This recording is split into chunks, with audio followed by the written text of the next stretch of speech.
Live from the rooftop of the Hermann London Real Estate Group in beautiful downtown Maplewood, it's the St. Louis Realtor Podcast with your host, Adam Kruse. Welcome to the Hermann London Real Estate Group, live from the rooftops, St. Louis Realtor Podcast. This is episode number 27. Today is August 30th. We have our most special guest, maybe our most special guest ever. I mean, we did have Than Merrill one time, which was pretty cool. But today we have Joey Vosevich, who's kind of scooted out of the screen here a little bit. Can you come back in here for me, Joey? All right, thank you very much. We are live on Facebook right now, which is a new experience for me, but we thought we'd give it a try because today we're talking technology. And you're my technology guy, Joey. I am one of them. I know you have IT guy, and then you have, Jerry, who does all the phone stuff, but I'm just like the YouTube drone connoisseur guy. We have IT guy, we have graphic design guy, we have... I like graphic design guy. He's a good guy. He's a good guy. That's right. You got to meet him the other day. What else do we have? We've got all sorts of different people that take care of our websites and our storage and our this and that. And today we're going to talk about technology, realtor technology specifically. I've already made this whole list of stuff. It took me about 5 minutes to write down probably 40 different technology services that we take advantage of. And, one of the reasons why technology and specifically realtor technology to me is very interesting is because, a realtor gets their real estate license because they want to sell homes.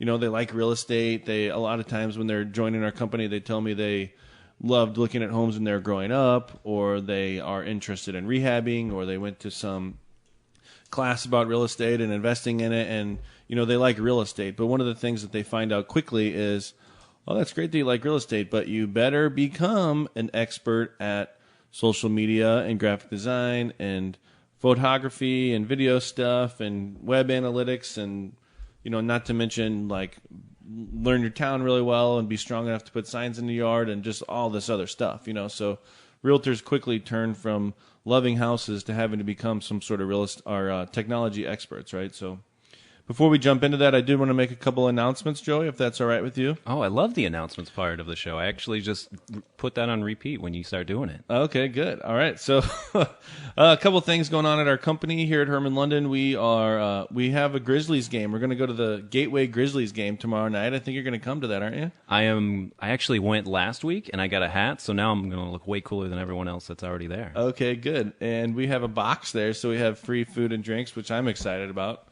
Let's see, the September 22nd, we have our annual company picnic. Oh, there's your hat. You're showing it for the Facebook Live video thing. Company picnic, September 22nd. We always go to a park once a year and just get together. A lot of the realtors are always out running around doing stuff, so they don't get to know each other necessarily, so we have to have social events to do that. And we like to have little contests there, a washers tournament, and that kind of thing. At the company picnic, you heard it here first, folks. We're going to be announcing our next sales contest, which will be running from between the company picnic and our company bowling event, which is usually in November. So we're excited about that. We currently have a CMA contest ongoing. I've always wanted to, I had this concept where if we would, how can we help train the agents on pricing property properly and have fun? And so I came up with this CMA contest where they have to, we have properties that are listed are actively, not necessarily our listings, but just active listings from the MLS, and they basically have to bet on what they think they'll sell for. Oh, wow. And then so once a couple of them sell, then the contest ends, and whoever was closest wins the money or the prize or whatever. Can't disclose all the details on here, but so we're excited about that. And another announcement we're happy about, we got some new agents that joined the company last week. We had a few of them, actually, but the two of them I thought was interesting. They're doctors. What? And so they got free time? They have free time. One of them's an anesthesiologist, and I'm not sure what kind the other one was, but they're having fun with coming up with some cool quotes and names and stuff for their company and little taglines and that kind of stuff. But it's interesting to me that someone could be as ambitious as they already are to become doctors, and high-level doctors, too. And then also they're interested in real estate. I guess that tells you how far and wide the kind of the interest in real estate is, right? Yeah, I guess they're really curious about, protecting that money. Like you make a bunch maybe as a doctor, but then, making sure it lasts and getting the returns that you want. Right. So the doctor may not know what to do with that money. Yeah. And I mean, they have to have hobbies too, right? And so, just like they could go golfing, or they could ride their bikes or whatever, or I guess they could start another business together. And I think it's been fun for them. They're a husband and wife team. I think it's been fun for them to have kind of a project to work on together. So as I was organizing all this different technology that we use, and I organized it into a bunch of different categories. Technology that we use for making phone calls, technology that we use for websites in terms of like putting our listings out there, how to get the listings the most exposure as possible, social media, different websites that we use, and technologies to manage those, databases that we use to keep track of our clients and our past clients and our potential clients and our friends and family, all that kind of stuff. Different ways that we can provide property search functionality to the customers and to the people that are out there looking for homes. So each real estate agent and real estate company wants to be able to provide a property search. We've got a bunch of different stuff that we use for our emails and agent websites, task managers, flyers, and kind of like print material like that. And then I merge these three together. It's like cloud storage, file review, and file storage, I guess, and electronic signatures, which are big now. Mm-hmm. We've got different ways that we do CMAs, which is how we figure out the value of a property. We've got different technologies that we have to use for when we're showing property and gaining access to them and keeping track of what all we're showing. And then we've got a long list of things that I just threw into the category of marketing. You like to just organize everything, right? Well, I have to. Do you use an app to like organize your list as well? I do, I guess. I'm a big Google Drive guy. Yeah, Google Keep is one I like to use as well. What's that? Google Keep is one way you can make shopping lists as well. It's a part of Google Drive. Or Evernote, that's a big one that I like to use as well. I know people use Evernote. What's that all about? And you know, it's just like any of the other list-keeping devices, except they have the PDF scanning function. When, you know, you could just take a picture of any file, turns into a PDF. It's just really well organized. Okay, so for list keeping, you've mentioned Google Keep.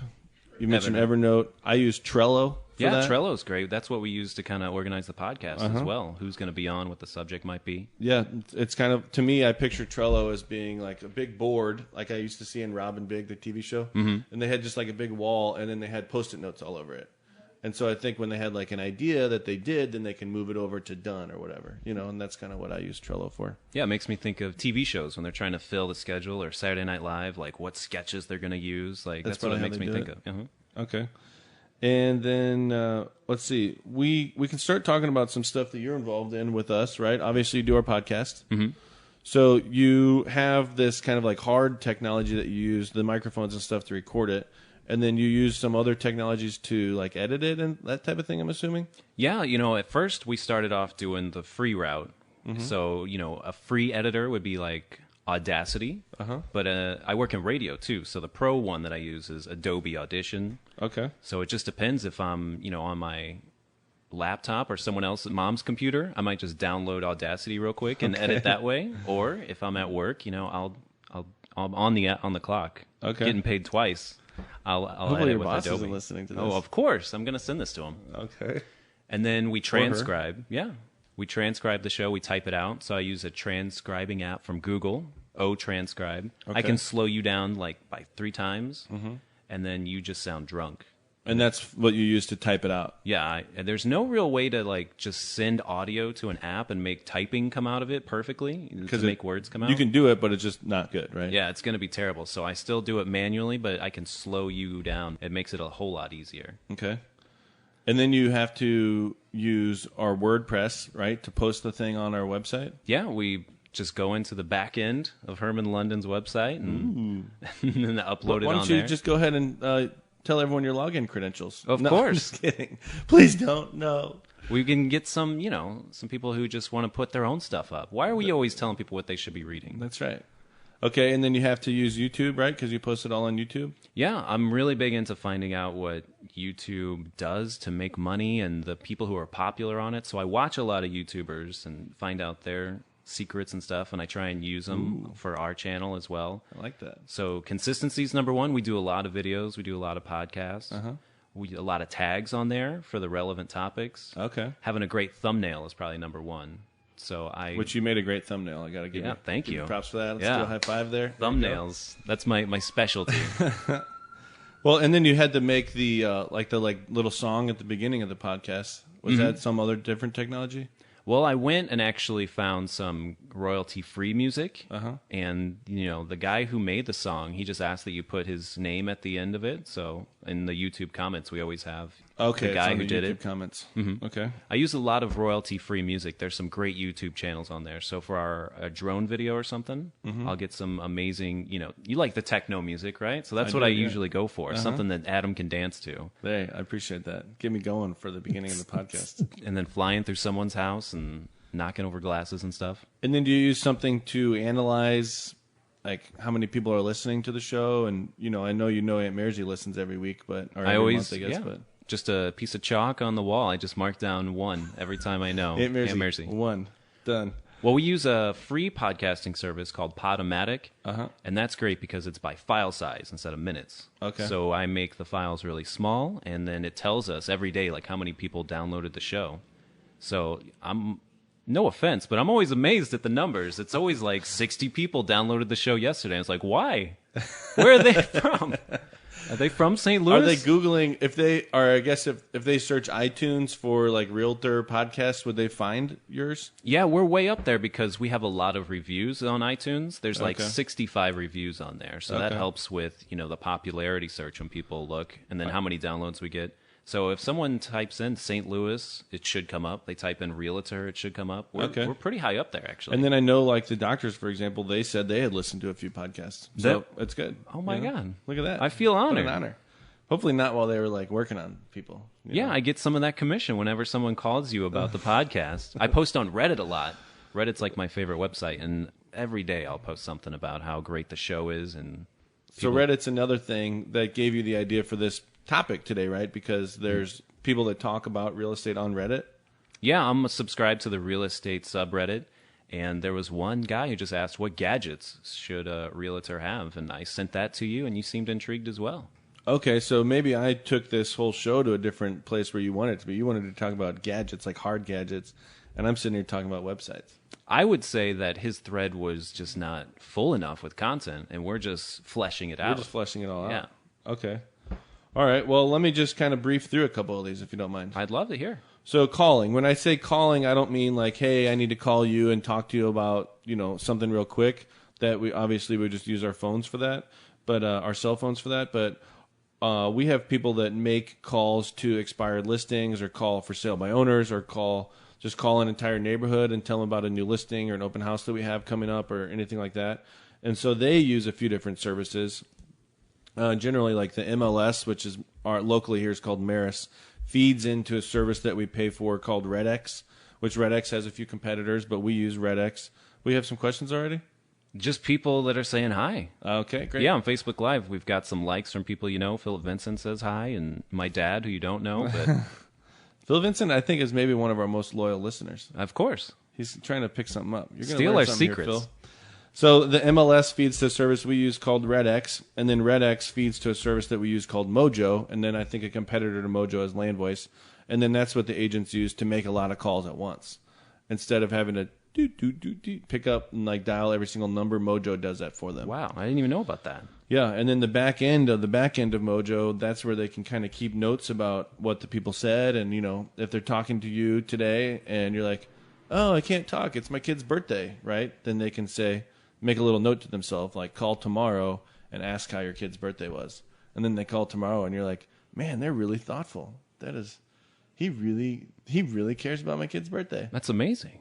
Yeah. So, and then websites. So when we have a listing, we put it on the MLS, which I have this little drawing I do, like all realtors put listings into the MLS, and then the MLS feeds out to all other real estate websites. So like when Hermann London gets a listing, we put it on the MLS, but then you can still go to Gundaker's website, for example, and find our listings, or Realtor.com and find our listings and all that kind of stuff. And then our company, we made a separate agreement with the third, distribution company, basically. So our listings go to all the normal companies' websites, Realtor.com, Gundaker, Remax, whatever. But then they also go to a bunch of other websites, like ones you've heard of, like Zillow and Trulia, and ones you've probably never heard of, like myhouseigloo.com or whatever, that I'm sure no one's heard of. But we always tell people, you will not be able to find a real estate website that your house is not on. And that's how I can do that, because we have these relationships where we distribute our listings out. Where did you and your One True search when you were searching for homes? Wizah.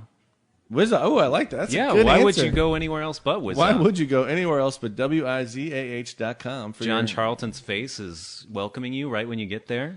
Yeah. Okay, so then social. Everyone knows about Facebook. Mm-hmm. Have you heard of Facebook?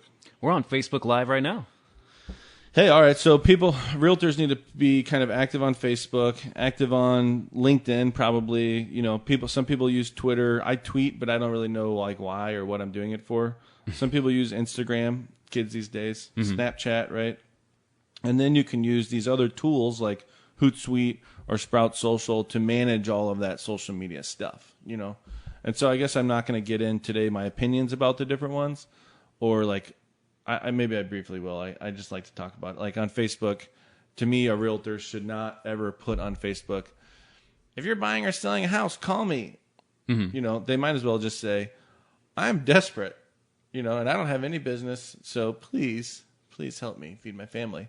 I think that it's better to share some sort of information or show that you're having fun. You know, if I go to a house and there's like some sort of crazy sink or something like that, I'll take a picture of that and try to make a witty comment. Since Phil Vincent's listening, he uses it. He's really good at using Facebook. He posted a picture the other day of this house that had like, I guess this van like pulled up next to the house and they just like sort of built around the van. Like there's literally a van like my van. They had sort of built around it and turned it into like a living room or something. I just saw the outside of it, but it's great. So what people saw there was, oh, Phil Vincent's in real estate. He's active because he's obviously out today taking pictures. He's fun to work with, and he's successful, you know. But that's what they saw, but he didn't have to say any of that. You know, he just posted a picture of a van on a house and said, like, look what I saw today, you know. Yeah, I feel like so much of Facebook is lacking in original content. Like if you scroll through all your family and friends, it's usually reposts. So I'm usually, you know, really paying attention to people that are posting their own videos, their own photos, and I think that's one of the best things you guys do is there's so much like video content, and we try to keep it interesting. We do try to keep it interesting. And then if you are a Facebooker and you want to try to take that to another level, then you need to learn about Facebook ads, which there's kind of like the 101 level Facebook ads where you can just boost your post and kind of like make sure it shows up to a few more people. There's like level 301 Facebook ads where you can serve your ads to specific people. Like you can import an email list and serve to them. There's just kind of a lot going on with social media. And what we try to do with our company is we try to make it so that a realtor can join our company and focus on sales and let our company focus on a lot of this other technology stuff. Again, I mentioned this at the beginning. I think you get your real estate license, you're ready to sell, and then it's like, well, you better go to Facebook school and learn how to Facebook, right? So what we try to do is help the agents do this stuff so that they can, we always say we cater to our agents so they can cater to their clients. Do you find the Facebook ads, you know, work? I mean, they provide some analytics with that, right? So it shows like the numbers of people that have scrolled through and stuff. Well, it's nice to, it's definitely nice to get the numbers, and it works. I mean, because they're showing you the numbers, you can see that it works. So, for example, if we're having an open house, you know, I can start on Friday, like Friday through Sunday, I can pay Facebook almost nothing. It's like $3, right?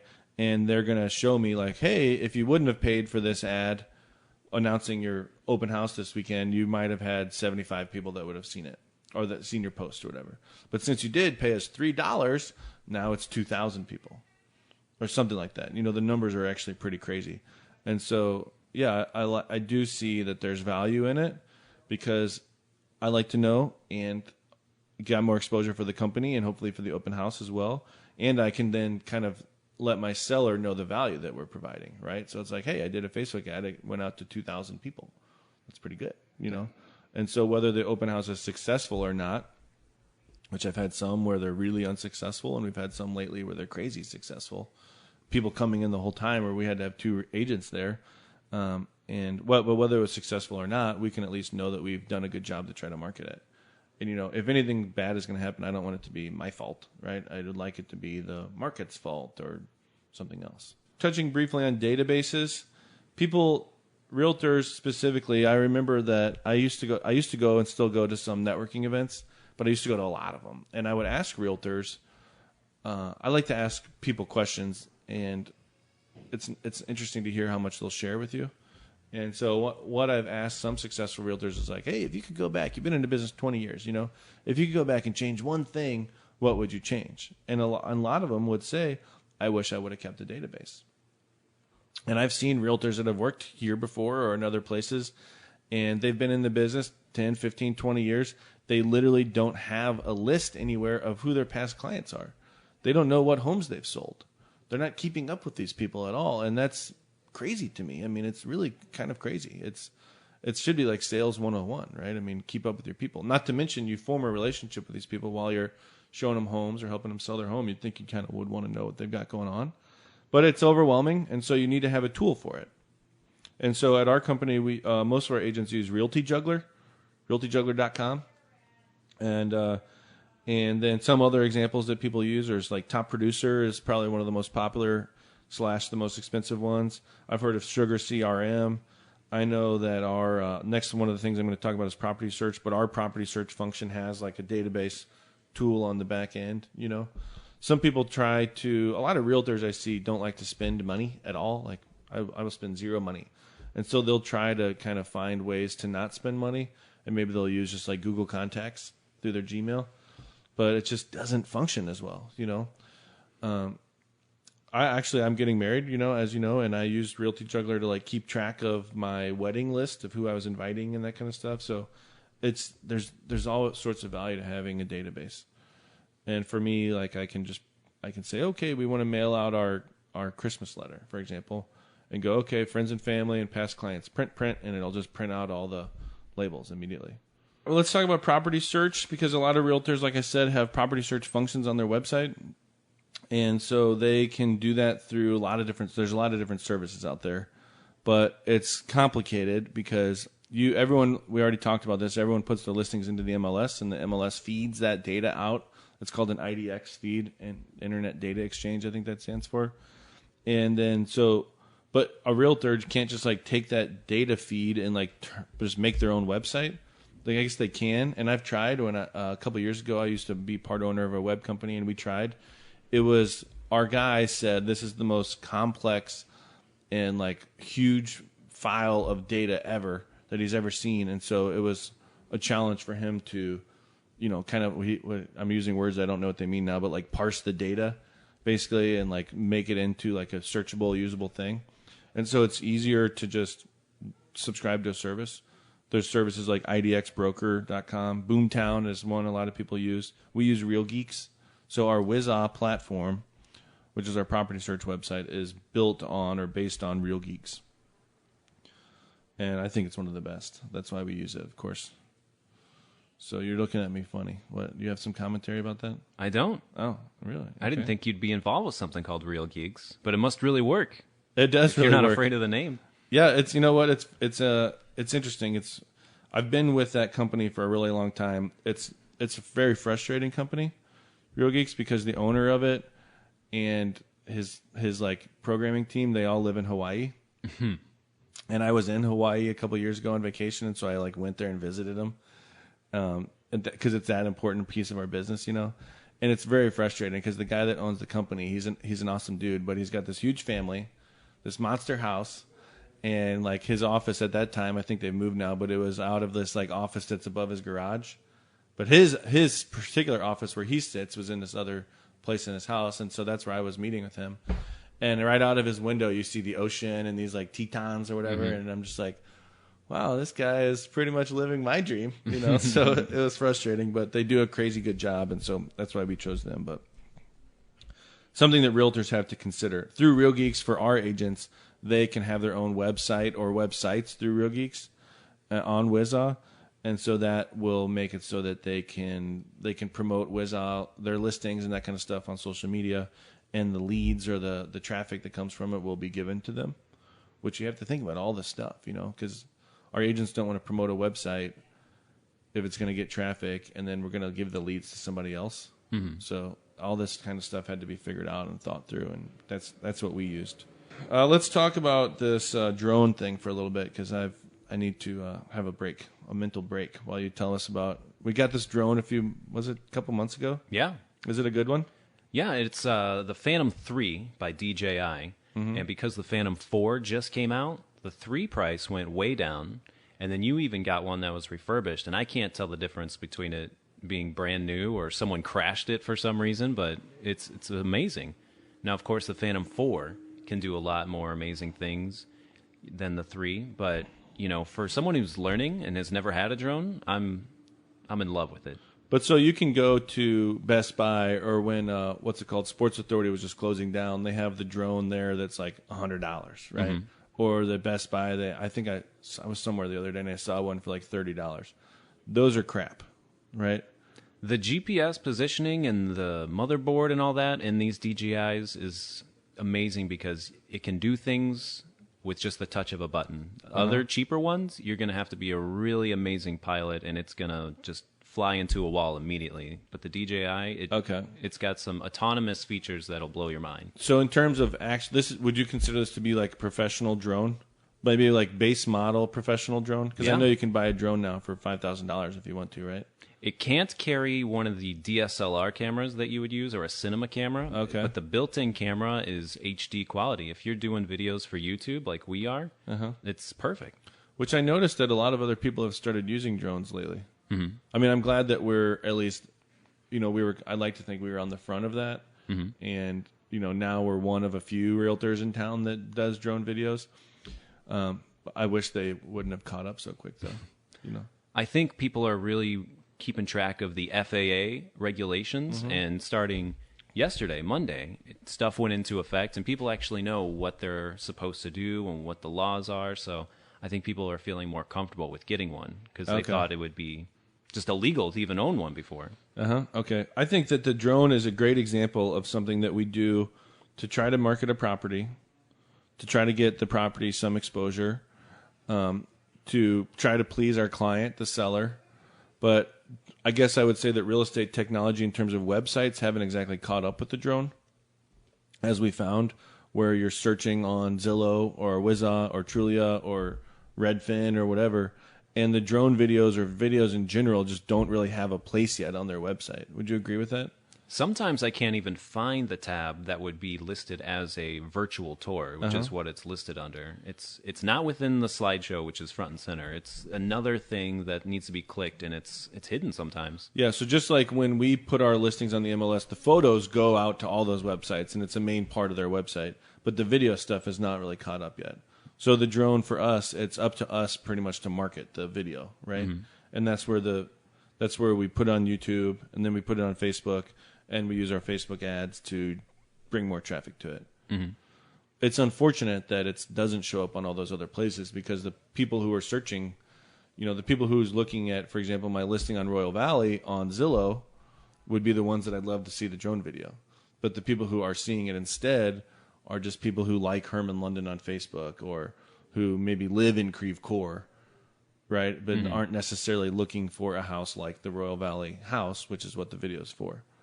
So we still do it, but maybe we need to keep doing it until real estate technology catches up, or the real estate website stuff catches up. I think it should happen very soon. So many realtors want to use this technology to get those amazing views. I mean, it's incredible. If you have farmland like we've been doing, you can't take a picture of farmland and sell it. Right. But the one that we had that was like, let's say 80 acres, but right next to it was $1 million homes or whatever. If you can just show all that farmland and then go up in the air and be like, look at all those homes that are already built, people kind of get the idea, like what's possible. It's definitely going to help us market to home builders and developers so that they can see what's around there without having to drive out there. And they might not even see it, right? If you just drive out to one of those fields like we have listed now, we've got a bunch of acreage listed in Fenton, and Festus, I guess. But if you drive out to that, you might not realize, like, for the commercial one in Festus, for example, you might not realize, holy cow, we're kind of at the intersection of a few highways and major roads here.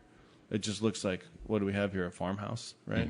And so that's cool. The drone's good for that kind of exposure. A lot of people are using email newsletters. Do you get my monthly email newsletter? Of course.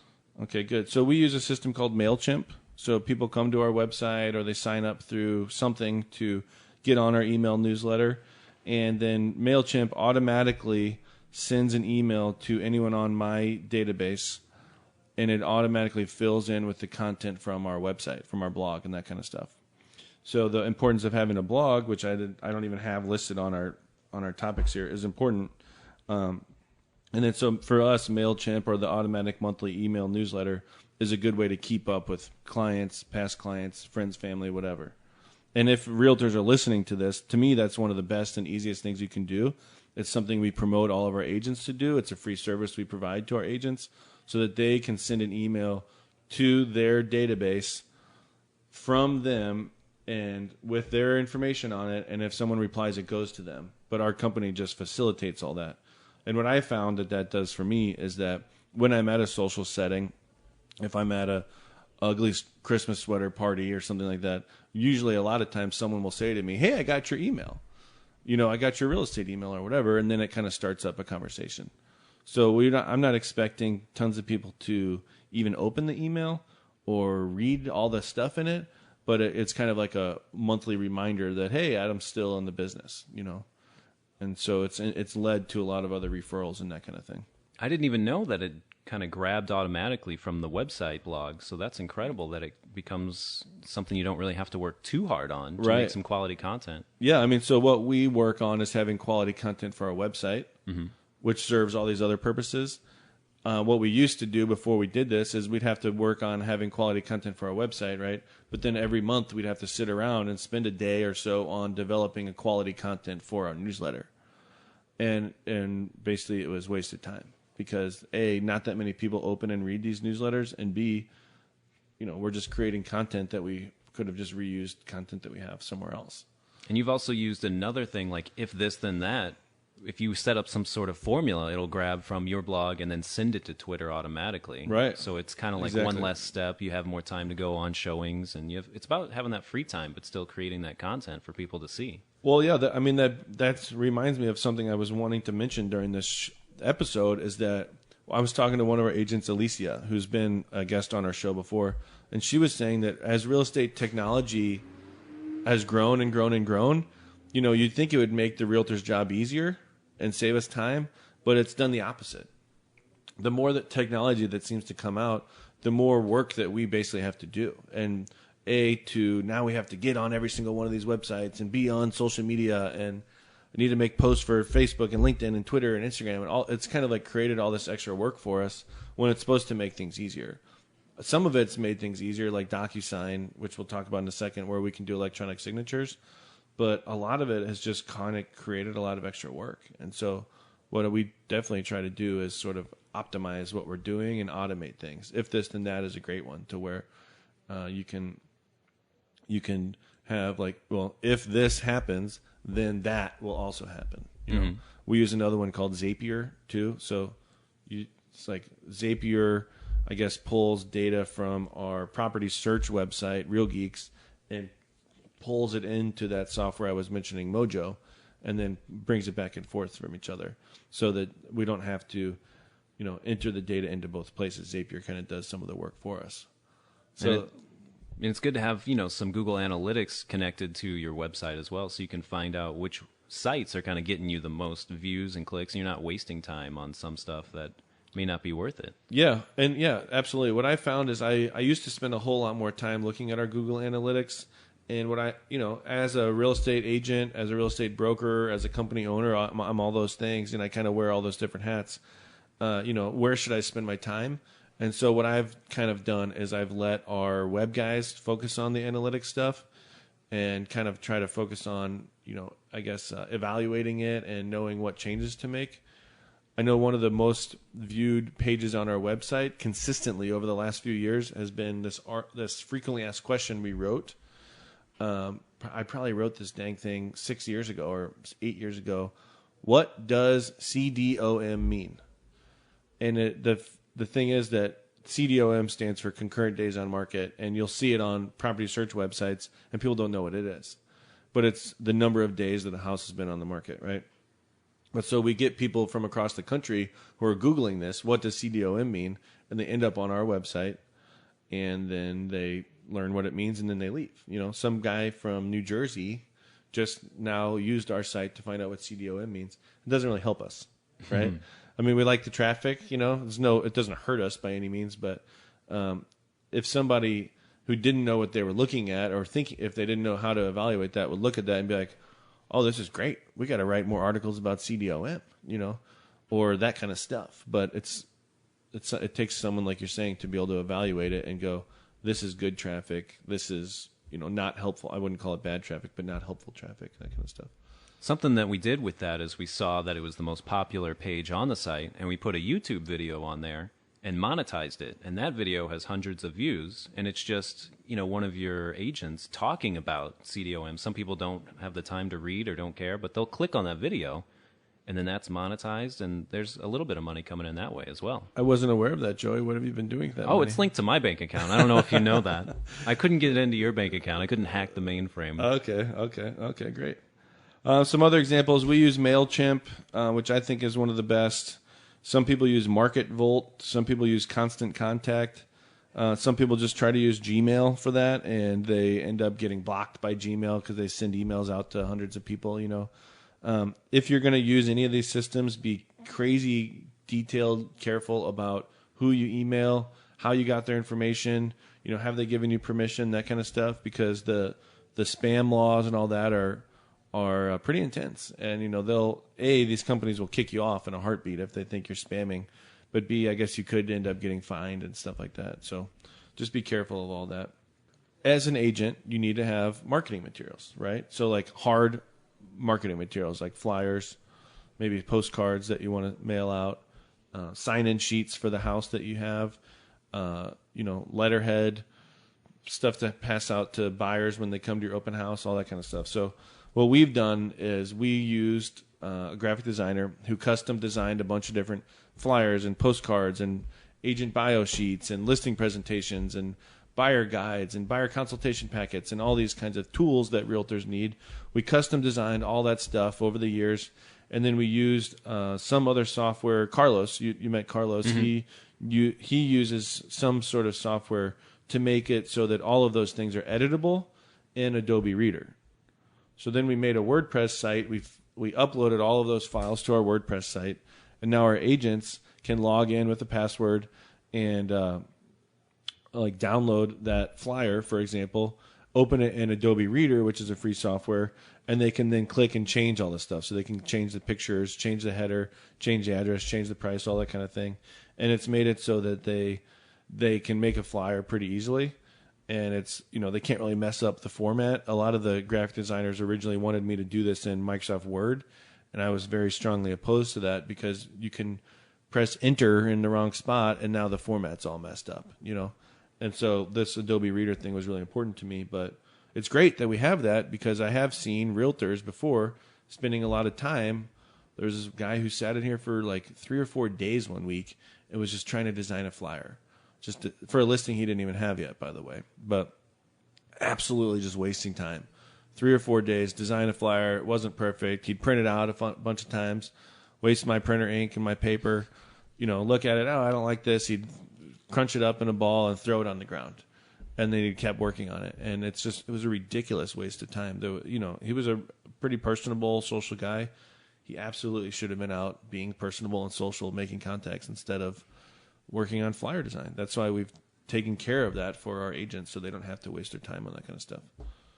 If you want to make your own flyers, if you're a realtor that works at a company that doesn't have a whole database of marketing materials like that, then you probably need to get the Adobe Suite. You might use something like Microsoft Word and Paint to design your flyers. Our system that we use, RealtyJuggler, gives you flyers. We just don't think they're that great, so that's why we designed our own. Postcards, for example. We designed a bunch of different postcards, but then we had to design the same postcards in different sizes. Because if you want to mail like one postcard or to a postcard to a street, then they need to be one size so that you can just pay like per address. Mm-hmm. But then we use a lot of this thing called EDDM. It's the United States Postal Service has a service called Every Door Direct Mail. But for that, the postcards have to be a certain size, and they have to have certain little markings on the back of them and that kind of stuff to be part of the program. And then you have to find a certain printer that will print them that way. So we really had to be careful about how we designed them and making it so that people could download them, edit them, and not have to change the sizes of them and all that kind of stuff. So I wanted to talk a little bit about cloud storage, file review, and signatures, e-signatures all at the same time. when you guys were just doing that deal, we had you guys signing documents and stuff like that, right? Me and my significant other. Yeah, we You just and got a your house SO? with Hermann London. Congratulations. And so I'm curious from your perspective, did you wish that every single time you had to sign a document that either A, I would drive to wherever you were and you can sign it and I would drive back? Or did you wish that I would email it to you so you could print it, sign it, scan it, or fax it back to me? Or like, was it a good experience for you to be able to sign electronically? And I'm not being a smart aleck like it might sound I am, because assuming that you like signing electronically, but I do like signing electronically. I mean, you've got your signature already in there, and you just kind of just lay it down in all the little open areas that you say to sign in, and did send it right make back. it harder for you to read and understand what the document was that you're signing? No, I think I'm on the computer just like most people, like 8-10 hours a day. So it's like it's just second You're right nature. there anyway. Okay. So for storage, people use some stuff like iCloud. People who are behind in technology and they use Apple stuff, right? They use something called iCloud. And then you always see those people posting on Facebook like, oh, my phone just crashed and I lost all my data. I'm like, why don't you go to Google? Where I just switched from Sprint to Project Fi, which is Google's phone system. And now I'm with Verizon. This all happened in the last 2 weeks. And every single picture I've ever taken, every single contact I have is on my phone. You know, it's just right there. It was like automatic. So I don't know why people iCloud. I'm looking, I don't see your phone, but I think you're a Google man, aren't you? I am a Google man. Glad to have you. We use Google Drive, which is awesome, so that if I'm going to like make a spreadsheet or write up a document in the whatever you call it, like their word processor, Google Sheets or no, whatever they call Google Word, Google Docs. Google Docs. That's how Christopher Walken says it, I think. Google Docs. Google Docs. So the cool thing about that is I can make a document on my computer. I can share it with you, Joey, so you can be on your computer editing it too. And now we don't have two versions; we have one version because the edits show up in the same place. But then I can trip and fall, and my computer can fall into the abyss, and I can just go, okay, no big deal, and go to another computer or my phone or your computer or Aunt Mary's computer, and there's my document. I didn't lose anything. It's amazing.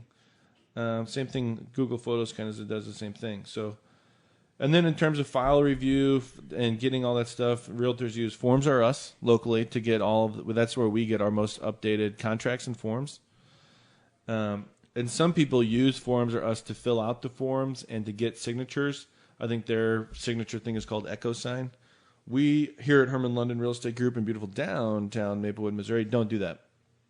We've taken the forms from formsRus. We've imported them into Docusign, and we have like a Docusign account. And so then we've created templates with every single one of those forms. So if any of our realtors needs to fill out a counteroffer form, for example, they don't have to take the tedious time to drag over and fill out counteroffer number, counteroffer done by seller, all that kind of stuff. It's sort of automatically in there, so it's super fast for them to just be able to type in like counteroffer number this, paragraph 3, line 30, sale price has changed to $1 million or whatever.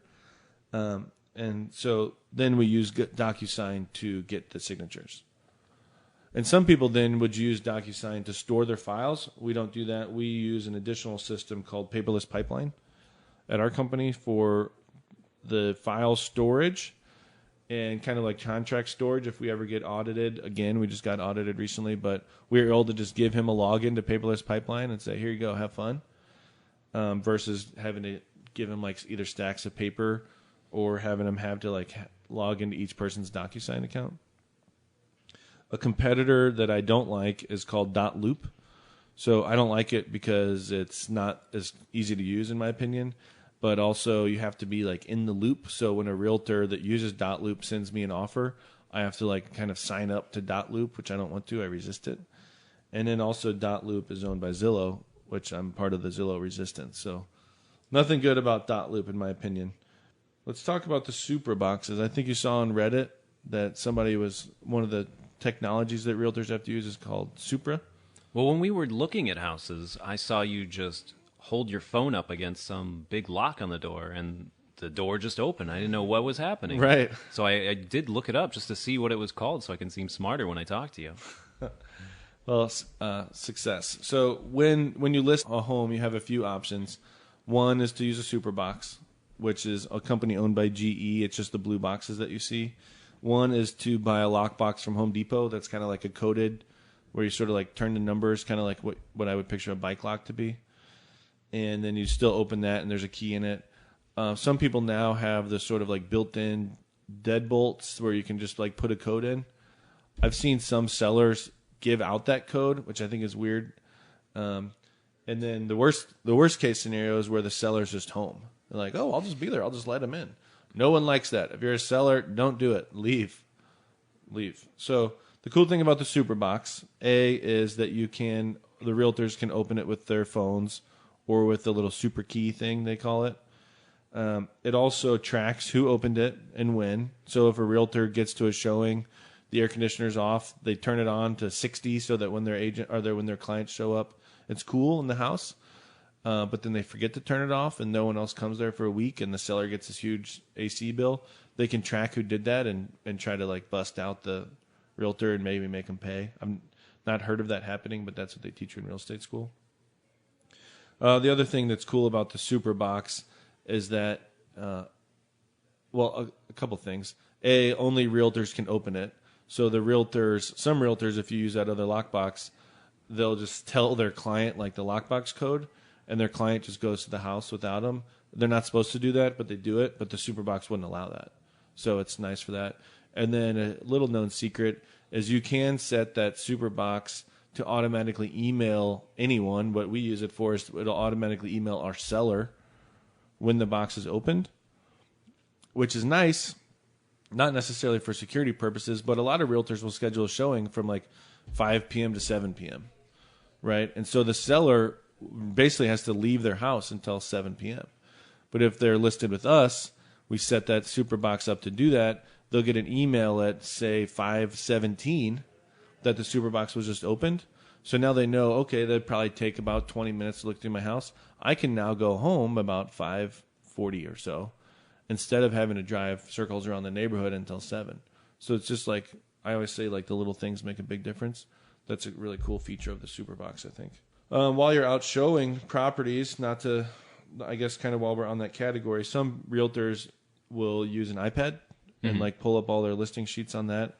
You know, some people will use like the tablet. Now, if you go to get a new cell phone, they'll like give you a tablet for free and just charge you $30 a month for data or whatever.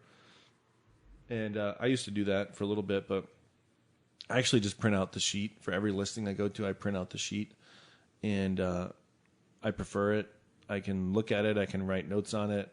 I have a system that I follow with it, and I'm not have to worry about like my iPad's low on battery or something like that. One of the worst things when you're out showing properties, when your phone's low on battery, or your super key's not charged, or your car's low on gas, or if all your sheets were on the iPad. Then if your iPad crashes or something like that, it just gives your clients a terrible experience. So, but some people do that. They use the iPad or the tablet, and I guess they're just more detailed about charging it up. One last thing I want to talk about before we go into just a couple more of the like random marketing things.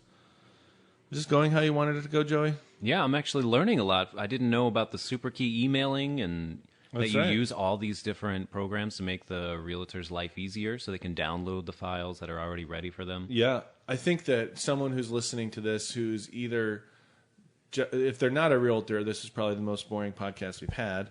If they are a realtor and they're newer into the business or older into the business, they might be overwhelmed by this podcast. But the idea at our company is that our company kind of manages and thinks about all this stuff so that the agents don't have to, and we teach classes on these types of things and they can learn what they want to learn. But you really only have to be as tech savvy as you want to be. And I've, additional commentary, I've found that sometimes I think this technology, and specifically like social media technology, has made agents more lazy, where they think, oh, I'll just make a couple Facebook posts, instead of going to the party or going to the networking event or going and meeting my client face-to-face or going and having coffee with people or going. I'm always talking about go to the event. And I think some people are just like, I made a Facebook post today. I'm good, All right, so CMAs. When someone calls us and says, hey, I want to sell my house. I've got an appointment today at, I think, 3 o'clock where the guy's like, I want to sell my mom's house. Come and tell me what it's worth, So I use partially experience, which is nice to have because I know the area, I know the houses, I know what people are looking for in that area. But I use technology too, right? So what I'll do is I'll look up what Zillow says it's worth. And I do that because I want to make sure that I at least know what Zillow says. Because if I come in and I say the house is worth $150 and the seller says Zillow says it's worth $190, I'd like to have known that it's going to say that ahead of time. And for me, I'd like to be able to explain to them why Zillow's wrong. But I do, as part of my CMA process, I do look up on Zillow what it says it's worth.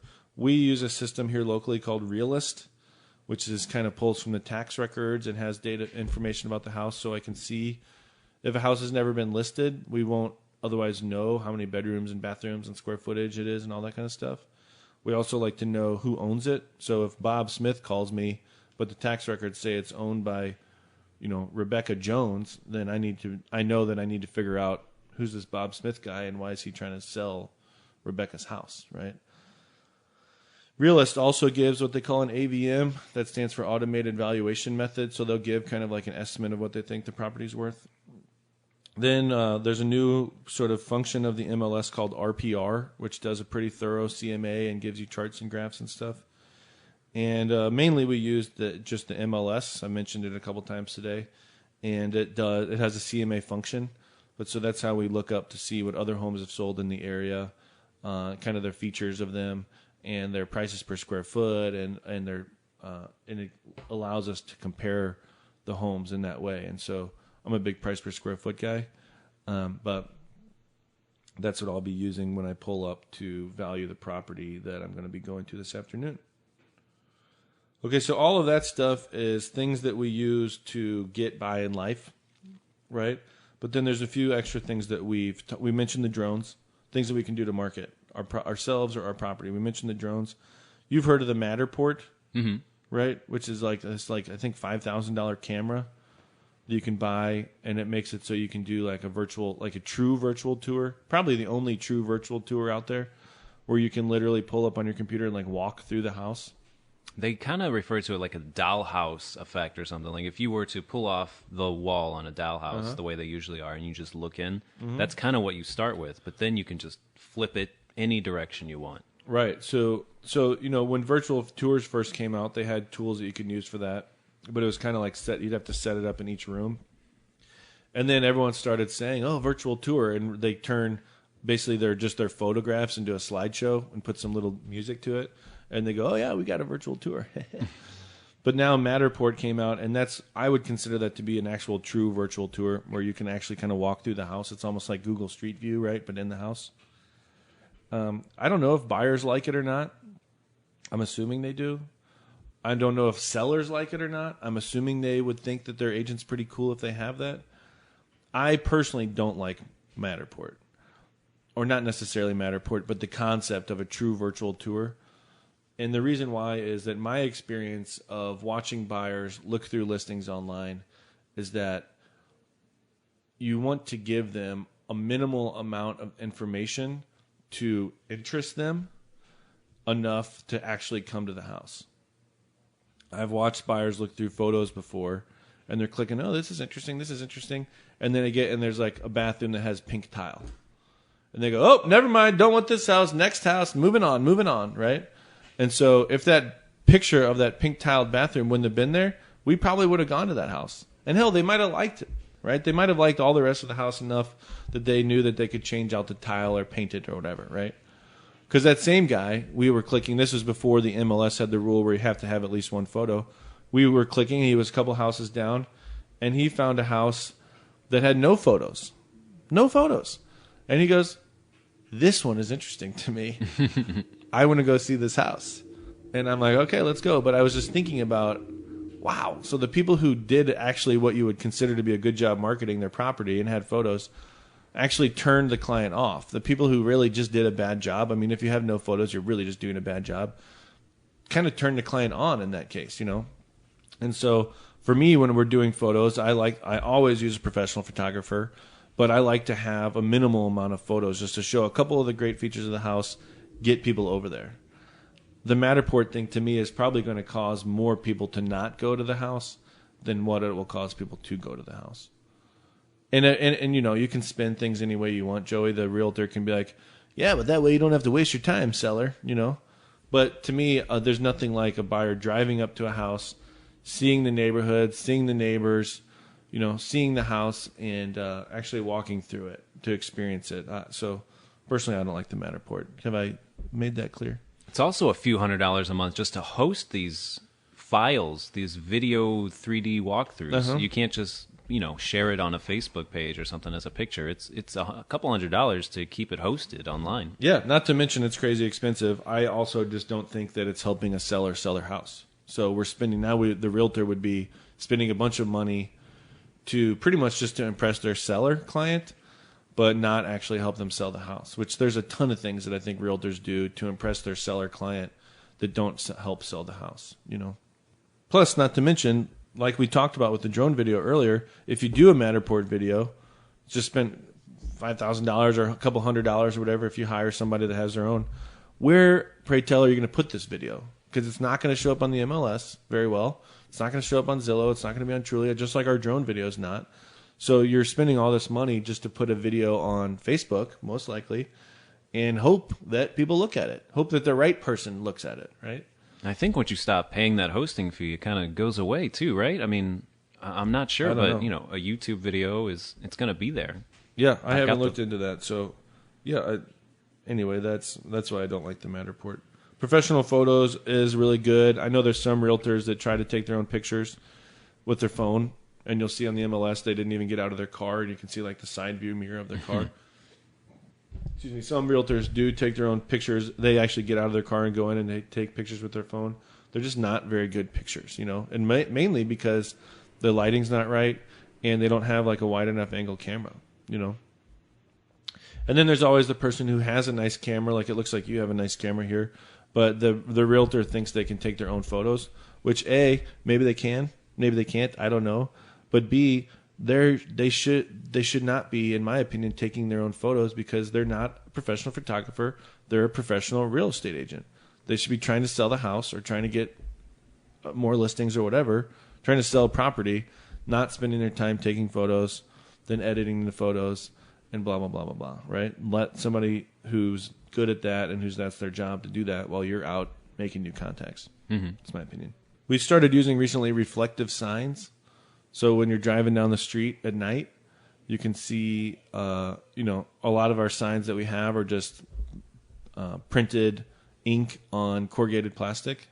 And so now we've been spending the extra money. The signs are like 4 times the cost. But if you drive down the street and your headlights hit them, then you'll see the sign and you can like see the agent's name and stuff. I think that's a great example of something that we do to give the realtor exposure, not necessarily to give the house exposure, you know. People are not like, stop the car, it's 9:30, let me see this. You know, it's they're probably, if they're looking, they probably saw it online anyway. But it's good for the realtor. You've been doing something for us, Joey, like floor layouts. What are you doing that with? I think you just read about it, or someone told you about it. Some app called Magic Plan. Okay, and that's like just all the information you gave me. You said download Magic Plan and learn how to use it, and it was incredible. It uses your smartphone's camera.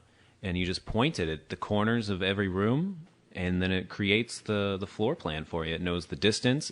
People who are trying to figure out how much paint to use or carpet to buy, it'll give you the square footage. You keep track of how many doors are in the house, and you can use it for, you know, I read that, you know, police use it to recreate crime scenes, or someone who goes on missionary trips, they need to know what they need to do to build a church or something like that. They'll use it. But we've been using it on these weird houses that have, you know, just like hidden rooms or a shotgun house that may be confusing from the outside that doesn't have a floor plan. I did one of those, and I think it really helps to kind of visualize what you're working with.